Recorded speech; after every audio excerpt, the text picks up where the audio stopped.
भैया प्रभु मैं जब से ऋषिमुख आया पर तुम्हें उदास ही पाते हैं, चिंता में डूबा देख तुम्हें हम भी चिंता में हो जाते हैं। क्या गुप्त भेद क्या कारण है, छुप कर पहाड़ पर रहने का हम साथी तो सुख दुख के हैं, बोलो क्या प्रण तुम्हारा। मैं जब से यहाँ आया हूँ ऋषिमुख पर्वत पर, मैं तुम्हारे इस मुख को मलिन ही देखता हूँ। तुम बड़ी चिंता में रहते हो, तुम्हारी चिंता का कारण क्या है? प्रभु आप मेरी चिंता न कीजिए, लेकिन आपको व्यथित होने की आवश्यकता नहीं।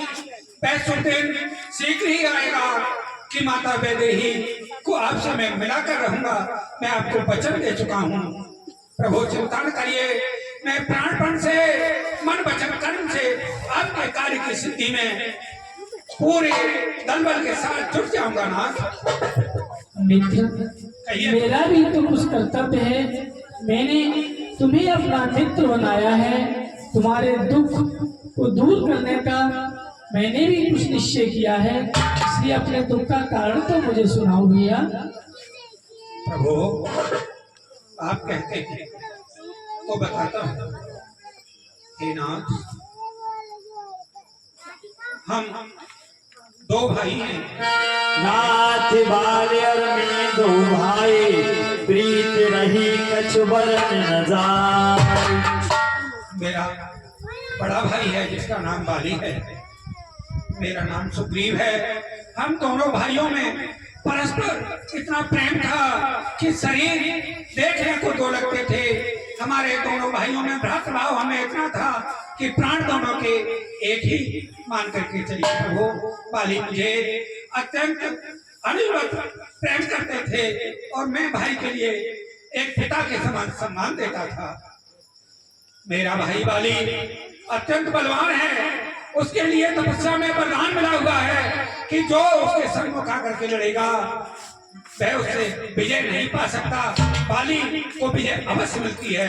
मैं सुत माया बीते नाओ, आवासो प्रभु हमारे गाँव।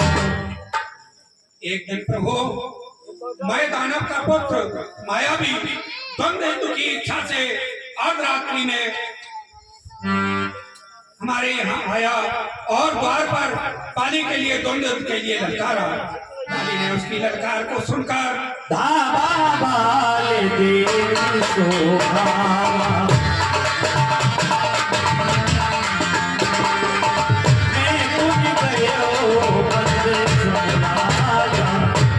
हे प्रभु, जैसे ही उसने आकर के द्वार पर ललकार लगाई, ललकार को फटकार करने के लिए मेरा ज्येष्ठ भ्राता बाली निकल कर बाहर आया।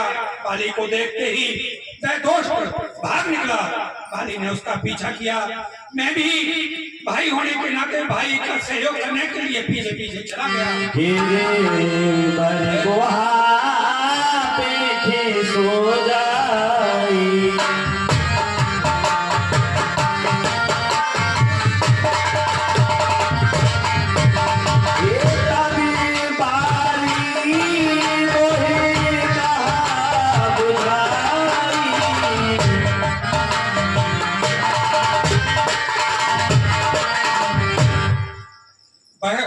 मायावी नाम का राक्षस बाली के भय से अपने प्राणों को लेकर एक पर्वत कमरा में जाकर के छुप गया। बाली ने मुझसे समझाकर कहा, भैया सुग्रीव, पर खिस मोहे एक मखबारा, नहीं आबो तब जाने सुमान। मैं इस राक्षस से युद्ध करने के लिए पर्वत कमरा में प्रवेश कर रहा हूँ।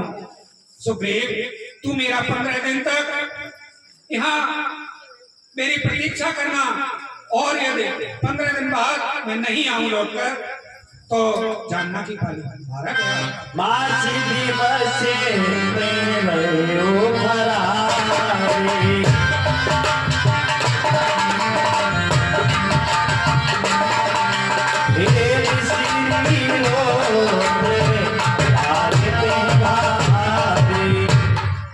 प्रभु, एक पखवाड़े के स्थान पर 15 दिन के मैंने पूरे 1 महीने उसी गुफा पर अपने भाई बाली के आने की प्रतीक्षा की, लेकिन उस गुफा से बहुत घोर ध्वनि चीत्कार की हुई। उसके पश्चात विशाल रुधिर की धारा निकलती हुई आई।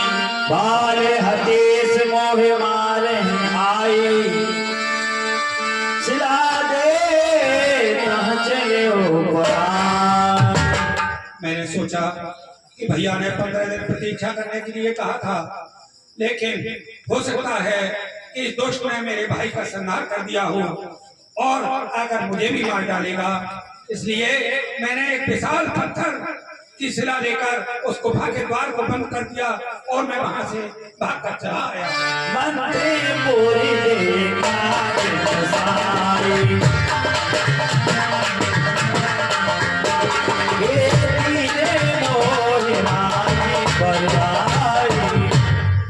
प्रभु, जैसे ही मैं नगर में आया, मंत्रियों ने राज सिंहासन को राजा से ही देखकर मुझे बर्बस राजपद पर बिठा दिया।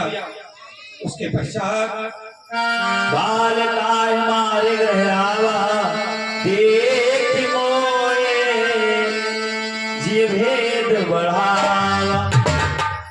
मेरा भाई बाली उस पुत्र मायावी का वध करके जैसे ही आया, राज में प्रवेश किया, मुझे राजपद पर बैठा देखकर उसके हृदय में शंका उत्पन्न हो गई। रिपुसन मोहे मारी सियति वारी,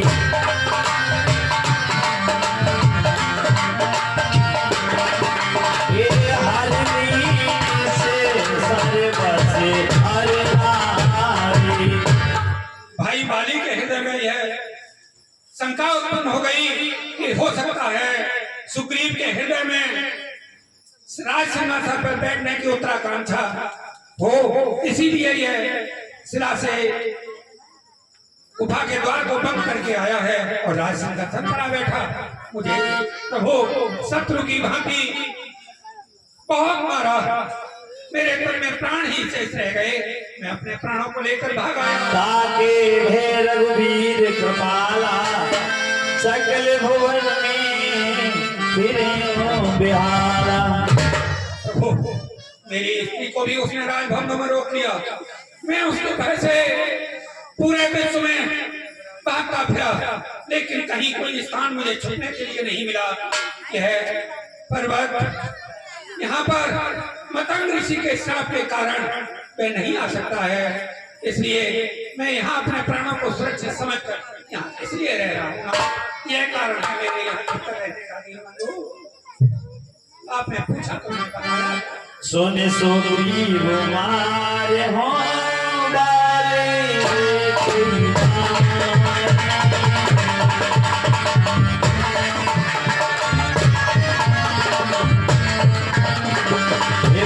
रोज शरणागति के अवले।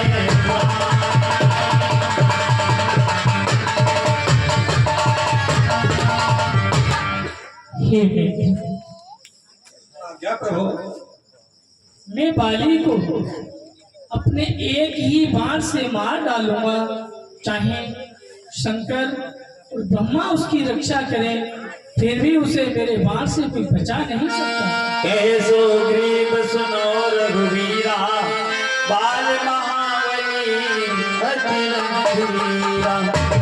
हे प्रभु, आप कह रहे हैं कि मैं बाली को एक बाण से मार दूंगा, लेकिन बाली कोई साधारण योद्धा नहीं। सामने लड़ने का बाले का बल वरदानी शक्ति के कारण आधा बल खींचकर उसके तन में प्रवेश कर जाता है।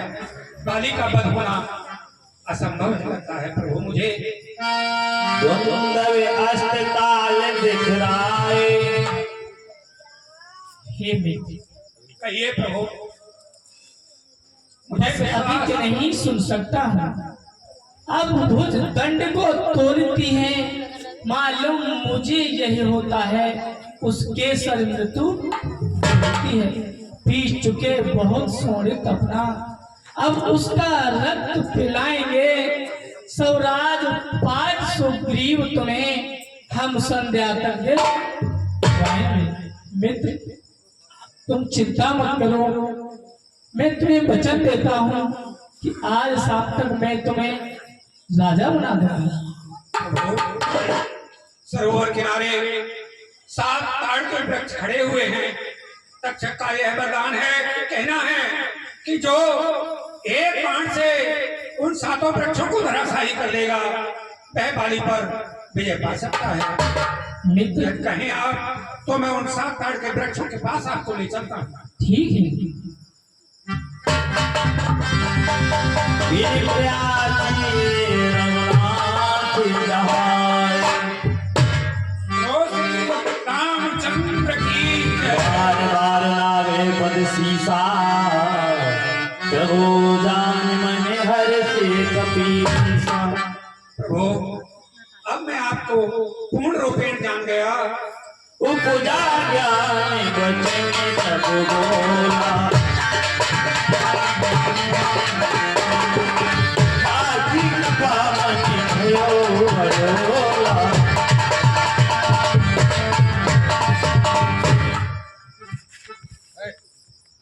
अब तक मैं शंका में था, लेकिन आपके पुरुषार्थ को देख करके मुझे पूर्ण विश्वास हो गया कि आप बालिका वध कर सकते हैं। हे नाथ, आप तो पूर्ण ब्रह्म परमात्मा हैं। मुझे पूर्ण विश्वास हो गया। हे प्रभु, मुझे कुछ नहीं चाहिए। बाली ने जो मेरे साथ शत्रुता का व्यवहार किया, वह शत्रुता आज मुझे परम मित्रता का व्यवहार दिखाई दे रहा है, क्योंकि आपके श्री चरणों के दर्शन किसी प्राणी को बड़े ही यत्न करने पर बड़े ही सौभाग्य से मिलते हैं। आज मैं बाली मेरे साथ ऐसा शत्रुता का व्यवहार करता, न मुझे आपके दर्शन होते। अब मुझे आप अपने श्री चरणों की भक्ति प्रदान। अब प्रभु कृपा करो रे भाती, सब गज भजनी करहु बिराती। हे करुणानिधान, अब अपने इस दास पर ऐसी कृपा कीजिए कि इन संसारी प्रपंचों से बचकर मैं दिन और रात आपका भजन ही करता रहूं, क्योंकि नाथ संसारी प्रपंच पुत्र मित्र स्त्री धन परिवार ये सब राम भगत के बाधक, कहीं संत तब पद अपराधक, ये सब आपकी भक्ति के बाधक हैं। ऐसा आपके श्री चरणों का आराधन करने वाले संतों का कहना है। नाथ, मुझे कुछ नहीं चाहिए। अब तो आपके श्री चरणों की भक्ति और दिन रात आपका भजन करता रहूं, ऐसी कृपा मुझ पर कर दीजिए नाथ। मैं आपके चरणों में गिरकर बार बार विनती करता हूँ।